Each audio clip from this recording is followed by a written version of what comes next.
it, you're a goyle. I don't want a goyle.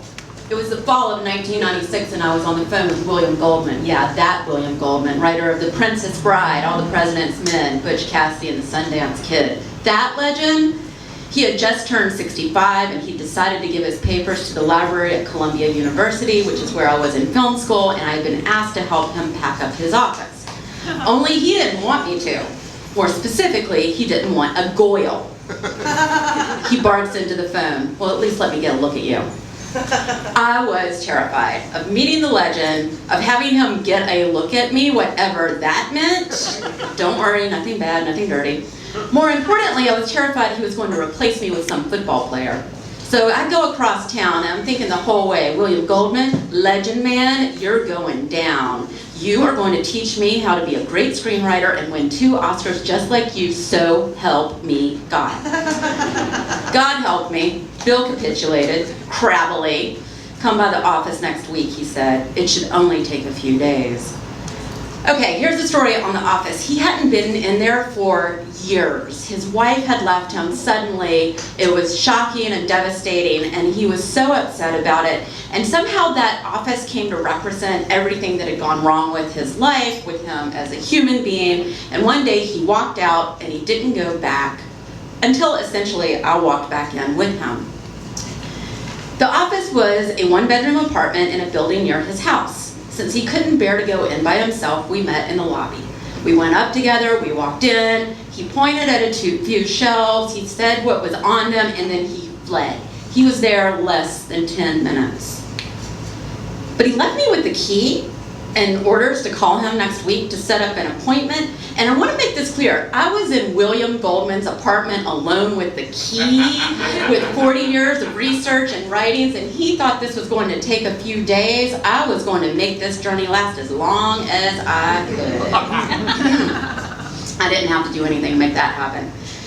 Between Bill's inability to spend time in the space and the fact that it was a disorganized shithole, it took us 9 months. It was so gross, so full of dust. I'm getting lung cancer right now thinking about it, I'm not lying. But seriously, in all seriousness, Bill was so uncomfortable there and I felt terrible for him. With time, he got better. With time, he could like walk in, look at some stuff rather than point and dash. He started having memories, he'd give me advice, he'd tell me stories. He got in the habit of bringing us both coffee in the lobby. Every once in a while, he would hand me a $100 bill. I felt like Holly Golightly. Cricket, take cabs everywhere. I feel guilty making you do this. But we always met in the lobby. Never once did he go in there by himself. Each session, after he left, I didn't box things up. I didn't just box things up. I went through everything he had. I found notes that Bill would write to keep himself motivated. If I write just 15 pages per week, I can manage 1 500-page novel per year plus 1 screenplay. I'm still trying to live up to that. Oh, okay, this is good. I found stacks of Hustler and We magazine in the hall closet, and thank God he wasn't there that day. Thank God. I guess those kept him motivated as well. All I can imagine is the conversation. Bill, what do you want to do with your girly magazines? Do you want to take them home? Do you want to throw them away? I did not want to have that conversation. The librarians had ordered me to send everything, so I sent them everything. I still laugh when I think about box number 32 getting opened. All right, so then one day I find these reflections handwritten in a notebook titled All the President's Men. And it's 22 February 1975. This is his handwriting. Sitting in Maltz Park. Now that's in Beverly Hills, so he must have been out here for a meeting. Life has its ups and downs. These are my ups. I'm behaving as if they are my downs. Well, that was kind of dire. You better start freeing yourself soon. Soon it won't matter. Would I feel happier if I were more of a person and less of, yes, I'll say it, an artist? Why do I feel so comforted by despair?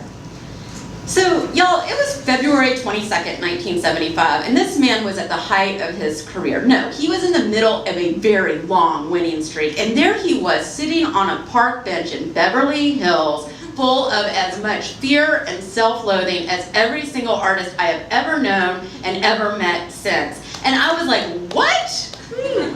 What? How is this possible? What I realized is you don't win an Oscar or hit the bestseller list and suddenly arrive at some destination where life is perfect. There is no destination. There is only the journey, and the journey is cold and lonely and painful, and then sometimes it's fabulous and wonderful and magical. But there's no destination. Woo! Woo! Yeah! I believe that. I really want to make this point though. I feel like everyone in California just knows that. I think it's in the water and the meditation classes we take. But you've got to remember, this was nearly 20 years ago. When I was in New York, I wasn't here. And I'm from North Carolina, and we don't believe in, I don't know, journeys and shit. So for me, this was revelatory. Okay, so finally, 9 months in, arrived our last day.